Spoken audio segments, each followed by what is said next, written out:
चलिए। तो आज हम लोग डिस्कस करने वाले हैं क्या, इसरो आईपीआरसी 20 सितंबर 2023 को वेल्डर ट्रेड का एग्ज़ाम हुआ था। इसको हम लोग देखेंगे। इसमें कुछ हमने टॉपिक्स लिए हैं। बहुत सारे मैसेज आ रहे थे सर कि क्यों आप जो है प्रैक्टिस नहीं करवा रहे हैं क्वेश्चन की, या फिर जो अभी एग्ज़ाम हुआ है उसका एनालिसिस आप नहीं कर रहे हैं, कुछ क्वेश्चन हमारे क्या सही रह गए हैं क्या गलत रह गए हैं। तो कमेंट बॉक्स में आपके लिए ओपन कर देता हूँ।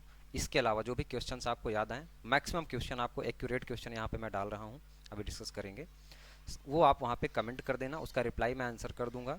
साथ ही में इस पेपर को सॉल्व करने के बाद इसका जो भी एक्सपेक्टेड कट ऑफ, यानी कि मोटे माटे तौर पे कितना जो है आप जो है स्कोर करके आएंगे तो आपका काम बन जाएगा, आपका गुड अटेम्प्ट कितना रहा होगा, वो सारी चीज़ें हम लोग इस पर बात कर लेंगे। ठीक है। तो ये कोर्स हो गया, जिनको नहीं पता है वो लोग देख लेंगे।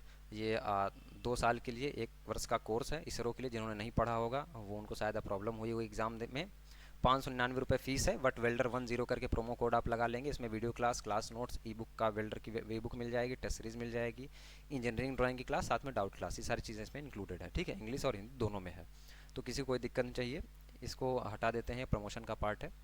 यहाँ पे हम लोग क्या कवर करने वाले हैं, देखिए। कवर करेंगे हम लोग सबसे पहले एग्ज़ाम पेपर सॉल्यूशन, यानी कि जो एग्ज़ाम हुआ है उसका क्वेश्चन मैं आपके सामने लेकर के आया हूँ, उसको सॉल्व कराएंगे। फिर रिजल्ट डेट बताएंगे एक्सपेक्टेड। उसके बाद कट ऑफ के बारे में हम लोग बात करेंगे, कितनी जो है वो कट ऑफ आपकी हो सकती है। अब देखिए, डिजिटल बोर्ड में जो है यही अच्छा नहीं रहता मुझे पढ़ाना कि सब कुछ पहले से लिखा लिखाया है, तो टीचर करेगा क्या। तो अगर मैं इस पर भी पढ़ाऊँगा तो लिख के ही पढ़ाऊँगा, आगे से ये नहीं रहेगा। कुछ दिखाना होगा तो ठीक है। Important topic for other ISRO exam, यानी कि और भी अदर इसरो एग्ज़ाम के लिए अगर आपको इंपॉर्टेंट टॉपिक चाहिए तो वो हम आपको यहाँ पे डिस्कस कर देंगे, बता देंगे। ये सही से काम भी नहीं कर रहा है शायद। ये क्या है, इंपॉर्टेंट टॉपिक के बारे में हम लोग इसी में बात कर लेंगे। चलिए क्वेश्चन स्टार्ट करते हैं। पहला क्वेश्चन था आपके सामने, आईपीआरसी का है ये, ध्यान रखिएगा। किसका है, आईपीआरसी 20 सितंबर 20 सितंबर, और ये आपका 2020 का है, 2024-23 जो भी आप माने, क्योंकि ये आपका प्रीवियस ईयर पेपर बन जाएगा। ठीक है, आगे जो लोग भी देखेंगे वो आपके लिए प्रीवियस ईयर का ही काम करेगा ये।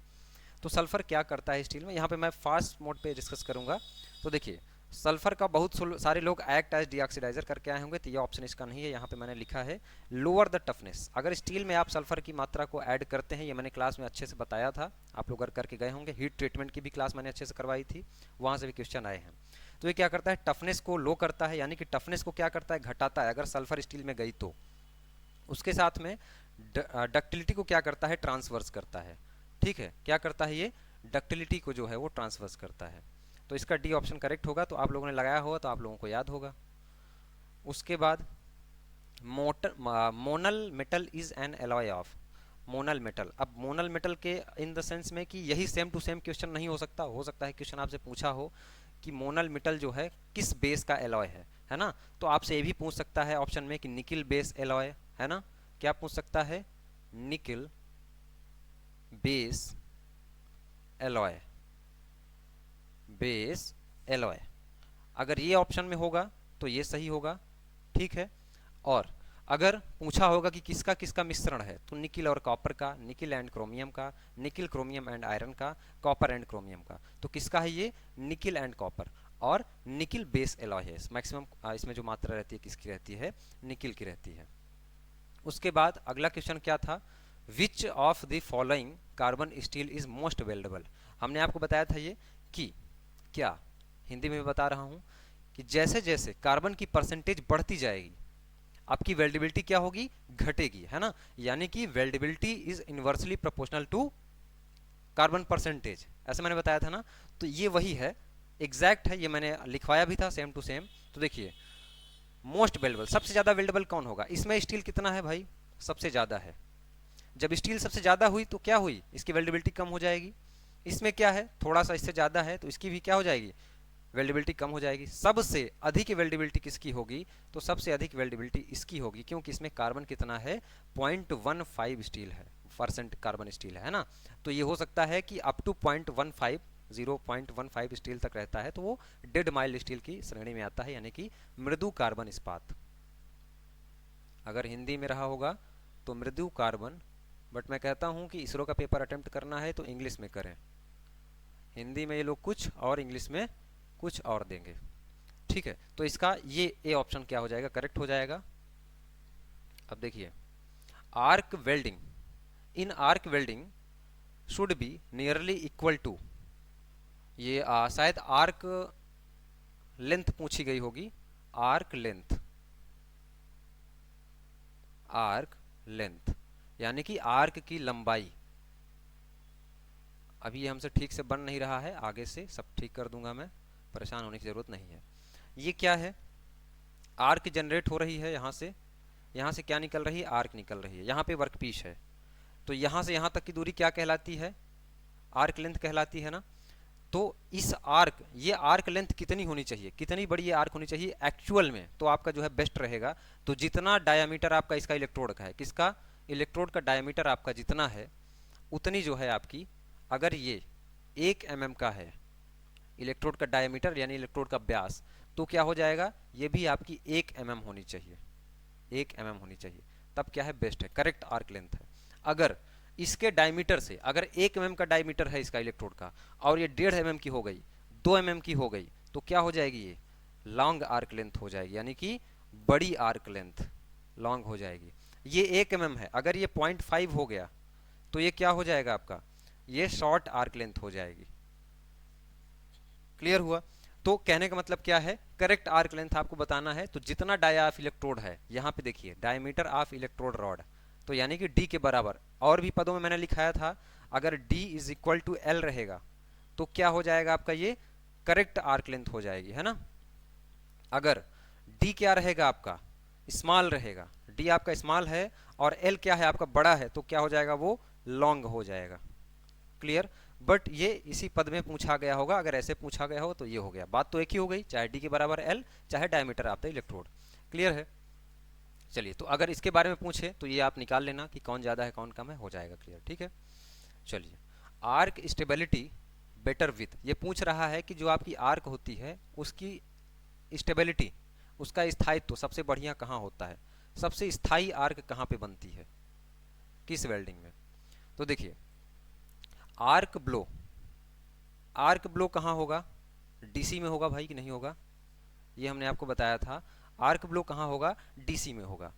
अब डीसी वेल्डिंग में आर्क ब्लो को दूर करने के लिए हमने आपको बताया था कि जब सारे जतन आपके फेल हो जाएं और आपको लगे कि अब कुछ नहीं हो सकता है, तो अंतिम में आपको ब्रह्मास्त्र चलाना है, और वो क्या है, अल्टरनेटिव करंट यूज करना है आपको, एसी।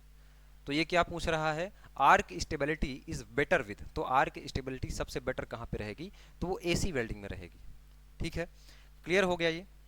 और ये किसकी वजह से होती है, तो मैग्नेटिक इफेक्ट के कारण होती है ना, मैग्नेटिक यानी कि चुंबकीय प्रभाव के कारण, चुंबकीय प्रभाव के कारण। पेन भी नहीं है आज मेरे पास, तो कल से ठीक हो जाएगा, परेशानी की बात नहीं है। ठीक है, थोड़ा सा वीडियो की क्वालिटी में भी आज प्रॉब्लम होगी, क्योंकि कैमरा जो है वो सही से वर्क नहीं किया, तो ये फ़ोन पे बन रहा है, हो जाएगा सब कुछ।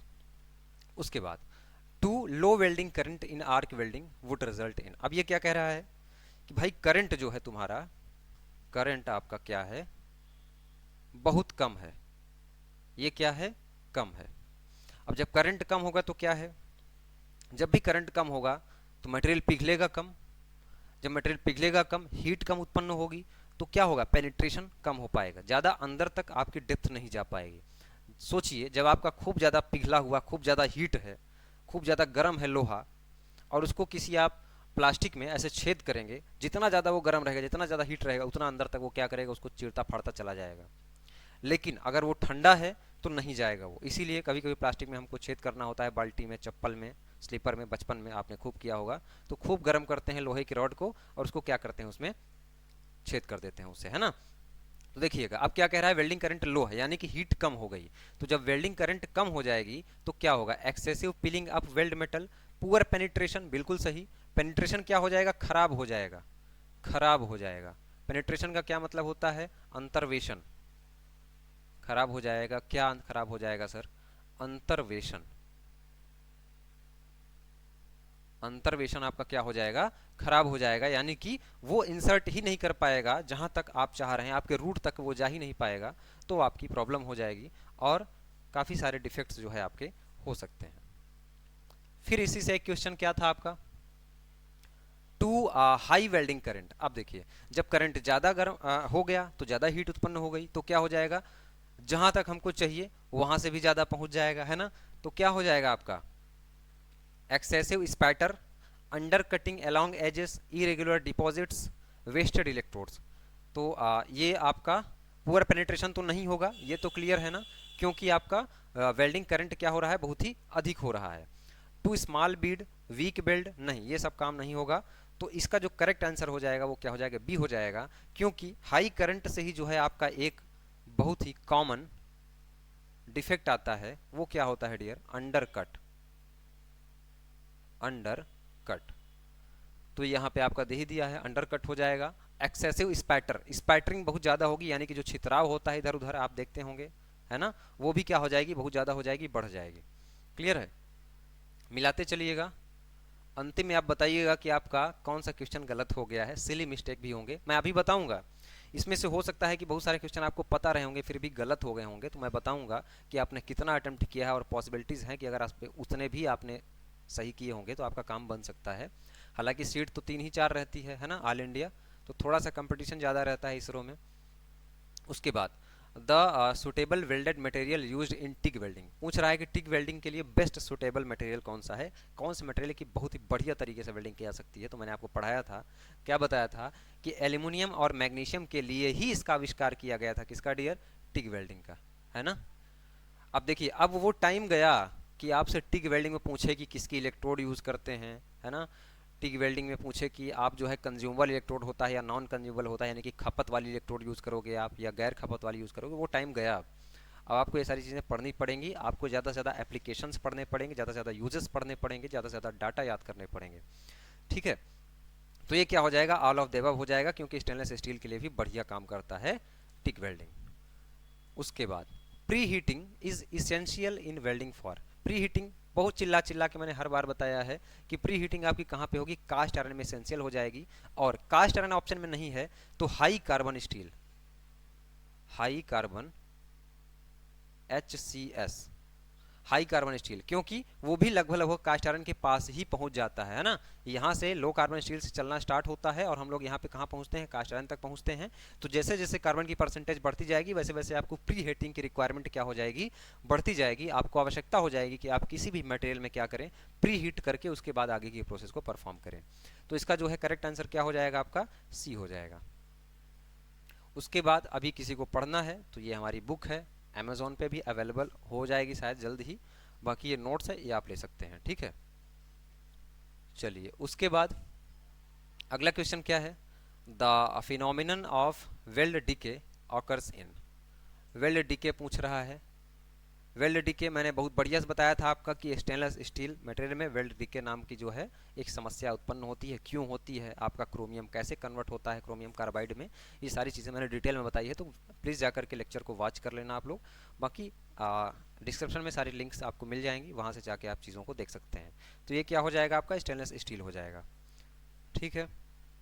उसके बाद अगला क्या है, प्रोजेक्शन वेल्डिंग इसे, देखिए दो चीज़ें आपसे पूछेगा, या तो प्रोजेक्शन वेल्डिंग का पूछेगा या तो आपसे किससे पूछेगा, सीम वेल्डिंग का पूछेगा, सीम वेल्डिंग।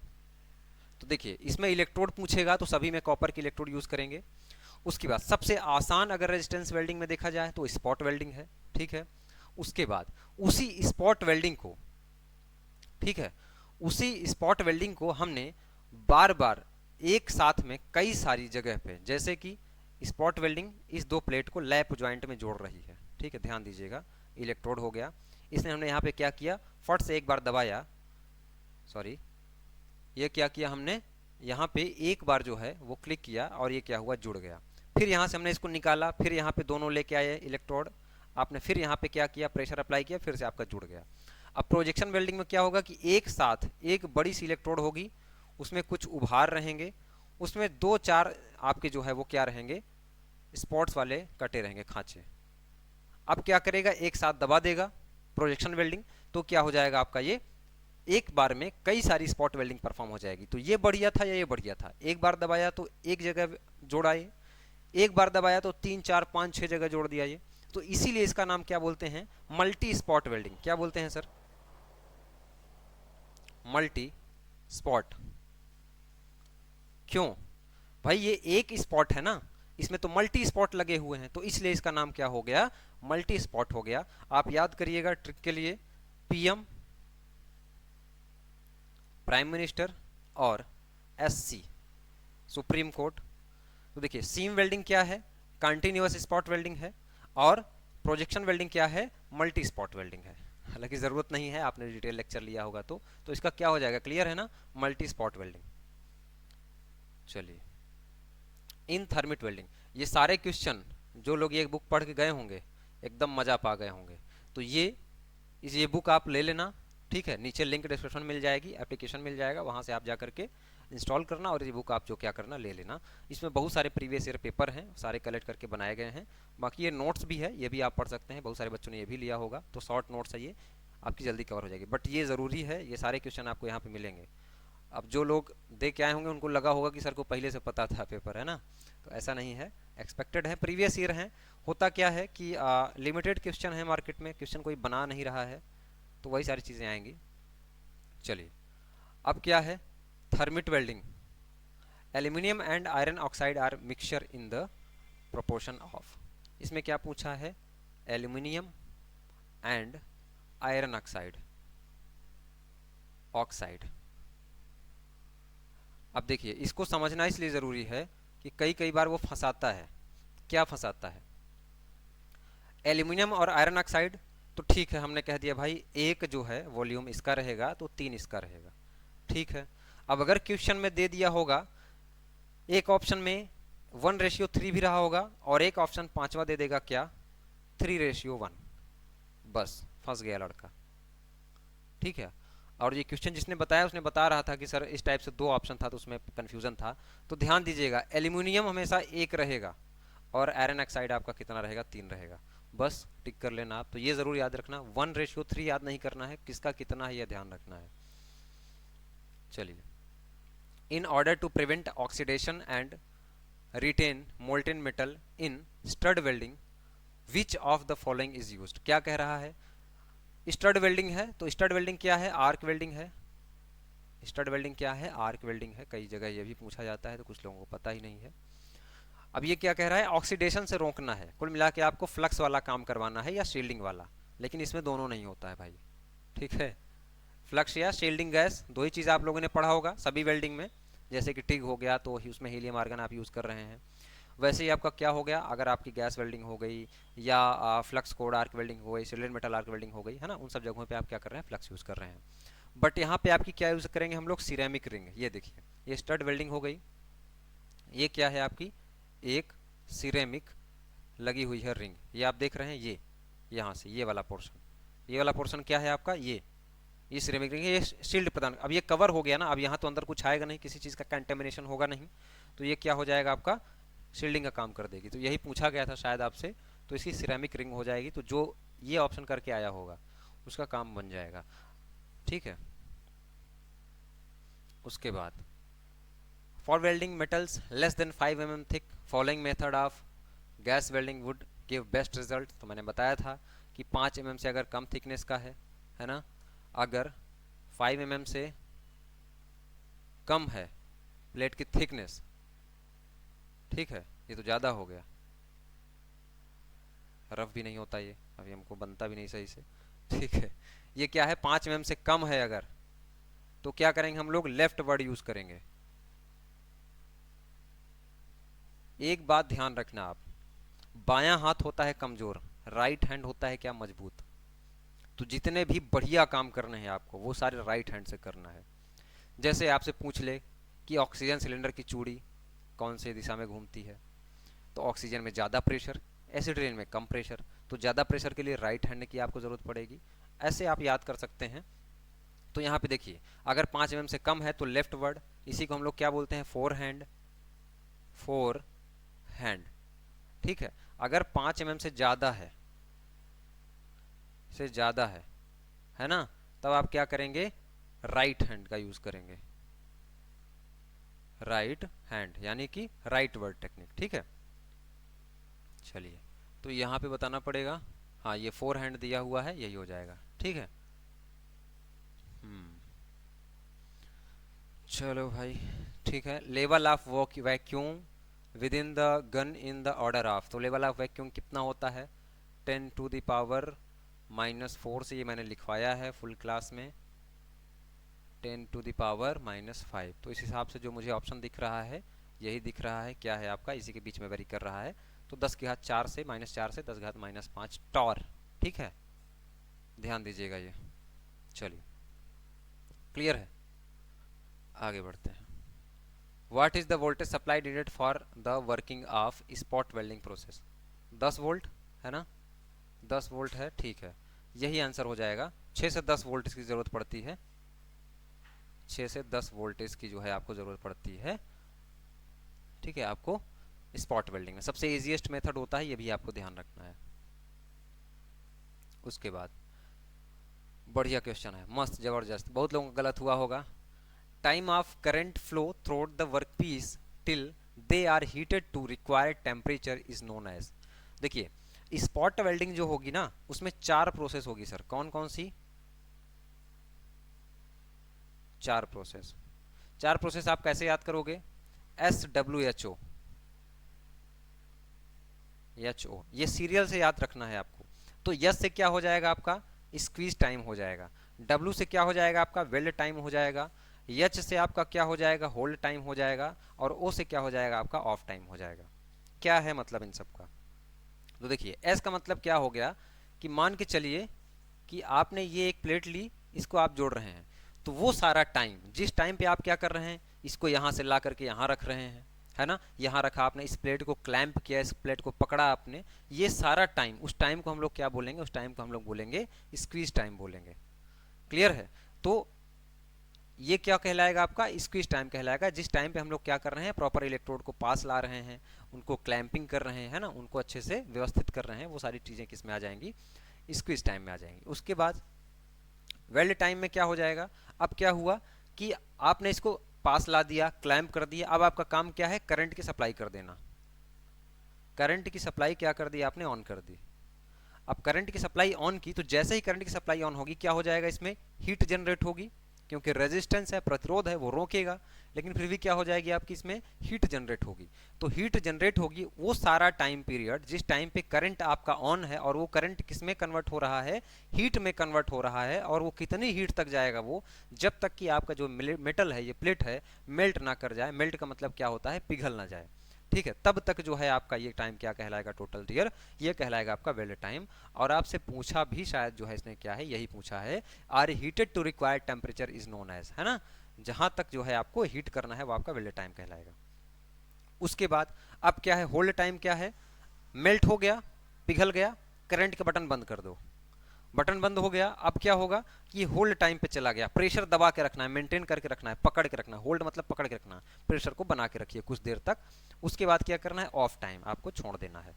आपकी वेल्डिंग कंप्लीट हो गई। तो जो भी प्रोसेस आपसे पूछे तो अगली बार से ध्यान दीजिएगा, आगे भी जो इसरो के एग्जाम होंगे वहाँ पूछा जाएगा। ज़बरदस्त क्वेश्चन है ये क्वेश्चन, मैंने सेम टू सेम ऐसे तो नहीं बताया था, बट मैंने ये ज़रूर बताया था आपका कि अगर वोल्टेज भाई बढ़ेगा तो आर्क लेंथ क्या होगी, आर्क लेंथ भी क्या होगी आपकी, बढ़ेगी, ये बताया था। अब बताइए ये क्या है, इसमें क्या हो रहा है, ये कांस्टेंट है, ठीक है, ये a प्लस बी होता है, ये मैं आपको थ्योरी में बताऊंगा या बताया हूँगा, तो वहाँ से आपको क्लियर होगा। ये यहाँ पे सारी चीज़ें चर्चा करने की जरूरत नहीं, ये कांस्टेंट है, इसलिए उसको कोई मतलब नहीं है। v इज इक्वल टू, अगर l है तो इसका मतलब क्या है, अगर v बढ़ेगा तो l भी क्या हो जाएगा, बढ़ेगा। अगर v घटेगा तो क्या हो जाएगा, एल भी क्या हो जाएगा, घटेगा। तो क्या कह रहा है कि वोल्टेज बढ़ रहा है तो लेंथ बढ़ रही है, आर्क लेंथ बढ़ रही है, वोल्टेज घट रहा है तो आर्क लेंथ क्या हो रही है, घट रही है। क्लियर, इतनी सी बात, तो यही है। तो आर्क लेंथ कैसे डिपेंड करती है, तो वोल्टेज से, अगर वोल्टेज बढ़ेगा तो बढ़ेगी आर्क लेंथ, वोल्टेज घटेगा तो घटेगी आर्क लेंथ। तो इस हिसाब से इसका जो करेक्ट आंसर हो जाएगा वो आपका यही हो जाएगा, ए ऑप्शन। क्लियर है, ए ऑप्शन जो है आपका वो करेक्ट हो जाएगा। अब इसका मतलब क्या है, v is equal to 1/f, ये क्या कह रहा है, ये कह रहा है भैया कि एल है, एल एफ तो कांस्टेंट है। ये कह रहा है अगर वोल्टेज बढ़ाओगे तो आर्क लेंथ घट जाएगी, ऐसा होगा? नहीं होगा, है ना, सब फर्जी है। ए ऑप्शन करेक्ट है। The deflection of the arc in arc blow is by. Deflection कैसे होता है मैंने अभी बताया आपको, स्टार्टिंग में ही आर्क ब्लो का एक टॉपिक था, तो उसमें मैंने बताया था कि मैग्नेटिक फील्ड के कारण होता है। तो कभी भी इलेक्ट्रिक फील्ड मार के नहीं आना है, और ऑप्शन में आपको दोनों दिया है, गलत यहीं पे। तो इसका क्या हो जाएगा, आपका मैग्नेटिक फील्ड हो जाएगा। ठीक है, ये क्वेश्चन था शायद, अगर एग्जैक्ट मुझे डाटा मिला है तो यही क्वेश्चन था, मैं बता देता हूँ आपको। कह रहा है if 20 ampere of current is following in wire for 1 minute of time having a resistance of 1000 ohm, then the amount of heat generated in resistance welding will be in kilojoules में पूछा है, kilojoules में, kilojoules में पूछा है भाई। तो देखिए फॉर्मूला क्या है, आई स्क्वायर आर टी, और ये किस में आएगा, जूल में आएगा। मैं जान रहा हूं यहीं पे गलत हुआ होगा और इसी ने इसने दिया है, ये फार्मूला तो सबको पता है, यही गलत होगा ये। आई क्या है, 20 एम्पियर, ठीक है भाई, हमने 20 एम्पियर कर दिया, साथ में इसको स्क्वायर कर दिया, ये हो गया। आर कितना दिया है आपका, रेजिस्टेंस 1000 ओम, मल्टीप्लाई किया 1000 कर दिया। फिर क्या है आपका, टी कितना दिया है, 60 मिनट दिया है, ये हमने आपको 60 कर दिया, है ना। देखिए ये क्या हो जाएगा, 2 दूनी 4 हो जाएगा, 400 के पद में आएगा, ये 1000 और यहाँ पे है, और ये यहाँ पे 6 है ना, इंटू 6 था, तो 6 चौको 24 हो जाएगा, 24, और 2 3 5 1 छठ 0, 1 2 3 4 5 6, ये क्या हुआ, जूल में हुआ। किलो जूल में क्या करना है आपको, 3 जीरो काट देना है और यहाँ पे किलो जूल लिख देना है, 24,000 किलो जूल, 24,000। क्लियर, क्लियर हुआ, यही इसका आंसर है, ठीक है।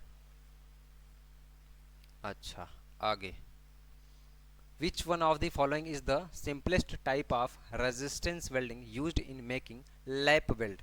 आंसर तो सारी चीज़ें हम कर ही देते हैं अगर एक टॉपिक मिला तो। लैप वेल्ड किस में करते हैं, स्पॉट वेल्डिंग में, अभी बताया था ना।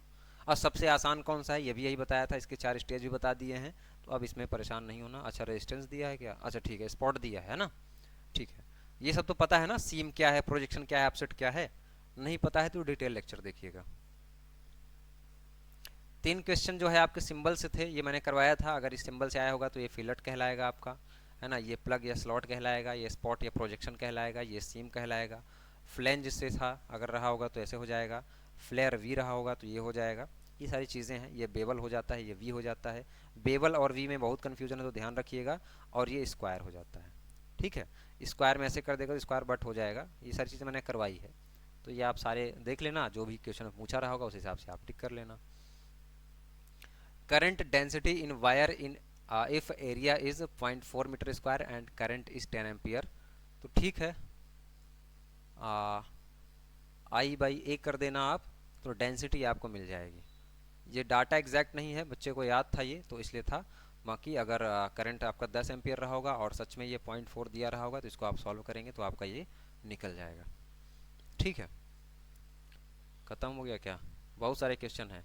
Weaving in arc welding refer to, weaving क्या है, वीविंग का मतलब क्या होता है, मैंने बताया था आपको कि अगर कहीं पे बहुत मोटी सी वेल्डिंग करनी है, बहुत ज़्यादा स्लॉट कटा हुआ, इसको आपको जोड़ना है मान के चलिए, तो आप क्या करेंगे, ऐसे ऐसे ऐसे ऐसे विंग करेंगे, इलेक्ट्रोड को क्या करेंगे, ऐसे ऐसे करेंगे। भाई सीधा ले जाओगे तो ये खाली रह जाएगा ना, बाकी बाकी तो खाली रह जाएगा, तो उसके लिए आपको क्या करना है, ये ऐसे चला जाएगा तो कहाँ भर पाएगा, तो वीविंग करना है। तो वही क्या है पूछ रहा है, तो ए है side to side motion of electrode at right angles to the direction of the welding, side to side motion of the electrode along to the direction of the welding, नहीं, spiral motion given the electrode, technique of striking arc, ये दोनों तो गलत हो जाएंगे, अगर confusion होगा तो इसमें और इसमें होगा, तो right angles to the direction of welding, ये ऑप्शन सही हो जाएगा। क्लियर है, चलिए, हो सकता है कि बहुत क्लियर नहीं होगा, अभी मैं नया हूँ डिजिटल बोर्ड पे।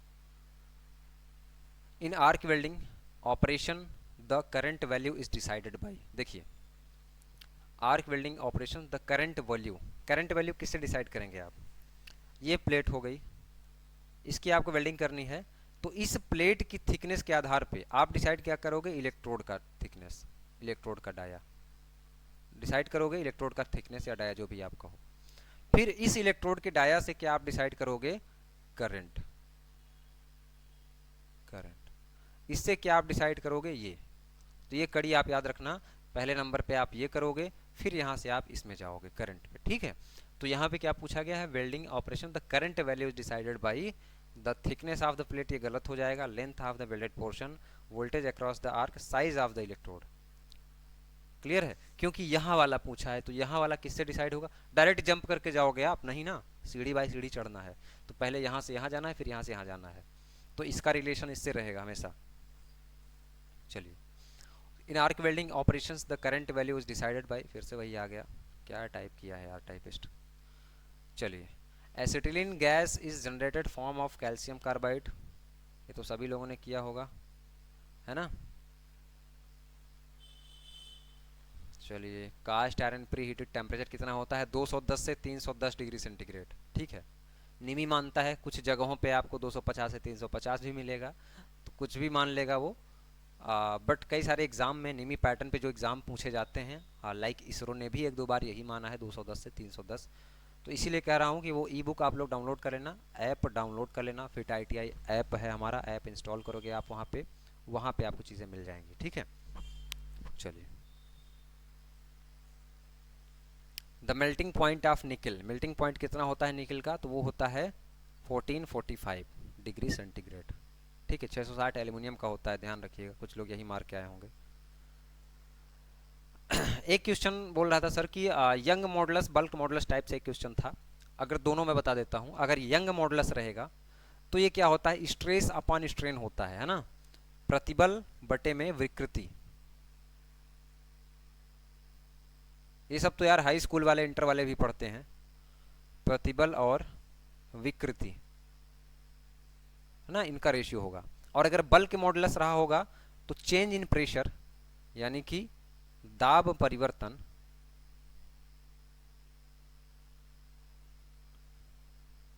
पेन नहीं है तो थोड़ा सा प्रॉब्लम हो रही है हाथ से, दाब में परिवर्तन बटे में आयतन में परिवर्तन, है ना, आयतन परिवर्तन। Clear? Change in pressure upon change in volume, तो दो में से जो भी रहा होगा वो आप देख लेना कि आप सही करके आए हो। बेस्ट कोरोजन रेजिस्टेंस फास्टनिंग क्या होती है? वेल्डिंग ही होती है, इसमें कोरोजन नहीं होता है। बाकी स्क्रू रेवेटिंग इन सब जगहों पे आपकी हो सकती है क्या? कोरोजन, यानी कि जंग लग सकता है। WPS वेल्डिंग प्रोसीजर स्पेसिफिकेशन, इसका फुल फॉर्म पूछा था, फुल फॉर्म का मैंने नोट्स दिया ही था सारा कुछ बना के, उसमें मैंने सिंबल का भी दिया था, तो सोचिए मेरी नोट्स से आपके बहुत सारे क्वेश्चन मिले होंगे। In annealing cooling is done which of the following, मैंने आपको ट्रिक बताया था, ये मैंने बताया था आपको कि आप ये याद करके ही जाना, आपको समझ में नहीं आ रहा है ट्रीटमेंट में जो मैं पढ़ा रहा हूँ ऐप पे, बट आप इसको याद करके जाना, क्वेश्चन आएगा यहाँ से। तो एनिलिंग में क्या हमने बताया था? एनिलिंग में जो ठंडा करेंगे हम लोग वो फर्नेस पे ठंडा करेंगे, फर्नेस पे, ठीक है। और नॉर्मलाइजिंग में, इसका मैंने ट्रिक भी बताया था, यहाँ पे बताऊँ? नहीं ज़रूरत है यहाँ पे बताने की। नॉर्मलाइजिंग मैंने क्या बताया था आपको? एयर पे ठंडा करना है। और एक टर्म मैंने क्या बताया था आपको? क्वेंचिंग बताया था, अगर सडन कूलिंग कर दी जाती है तो उसको हम लोग क्वेंचिंग बोलते हैं, ठीक है। तो यहाँ पे आपका एनिलिंग क्या हो जाएगा? आपका फर्नेस हो जाएगा, ठीक है। ये ऑप्शन सही है, ध्यान दीजिएगा। इन नॉर्मलाइजिंग वही आ गया, नॉर्मलाइजिंग है तो एयर हो जाएगा, ठीक है, कोई दिक्कत नहीं है sir. The oil substance are removed from the interface by using which of the following organic solvent, है ना। The oil substance remove from the interface by using which of the following gas, organic कौन सा solvent है जो कि oil substance को remove करता है? तो वो क्या होता है? एसीटोन एंड कार्बन टेट्राक्लोराइड, यानी कि CTC, या इसी को CCl4 बोलते हैं। तो कुछ भी आपसे पूछे तो आप यही बोलना, ठीक है, बाकी एसीटोन हो गया। विच of the following is a type of autogenous welding, autogenous, homogeneous, heterogeneous खूब याद होगा बढ़िया से सबको। मैंने बताया था ऑटोजीनियस, होमोजीनियस, है ना, और हेट्रोजीनियस। समझ में नहीं आएगा क्योंकि पेन नहीं है। ऑटोजीनियस में मैंने आपको बहुत सारी बिल्डिंग बताई थी। होमोजीनियस मैंने आपको फ्यूजन नाम दिया था, है ना। ये भी बताया था कि इसको सॉलिड वेल्डिंग बोलेंगे, यहाँ पे कोई फिलर रॉड नहीं यूज़ होगा। और क्वेश्चन शायद ये भी था कि ऑटोजीनियस में फिलर रॉड, कौन सी बिल्डिंग इसमें फिलर रॉड की ज़रूरत नहीं पड़ती है, तो इसी में है। इसको हमने फ्यूजन भी बोला था। और इसको हेट्रोजीनियस या सॉलिड प्लस लिक्विड है, यही बोला था ना। तो यहाँ पे ऑटोजीनियस रेजिस्टेंस हो जाएगी, ठीक है। बाकी ब्रेजिंग आपका हेट्रोजीनियस हो जाएगी, गैस और आर्क क्या हो जाएगी आपकी, होमोजीनियस हो जाएगी, ठीक है। बस ख़त्म। तो ये बात हो गई। अब हम लोग कुछ डिस्कस कर लेते हैं। आपके जो सवाल रहे होंगे कि कब आएगा रिजल्ट, कितनी होगी कट ऑफ, तो पिछले कट ऑफ के बारे में हम लोग बात करेंगे अच्छे से। और पिछला जो पेपर था वो थोड़ा सा ऑफलाइन था, है ना। ये अभी पेपर हुआ है। रिजल्ट डेट लगभग आपको 1 महीने से 45 दिन का वेट करना है, ठीक है। जल्दी होगा बट इतना आपको इंतज़ार करना पड़ेगा। उसके बाद कट ऑफ क्या रहेगी, तो देखिए जो पिछली बार कट ऑफ थी, पिछली बार क्या था, 60 नंबर का पेपर हुआ था आईपीआरसी का, जो आप देखे आए हैं। बट ऑफलाइन पेपर हुआ था।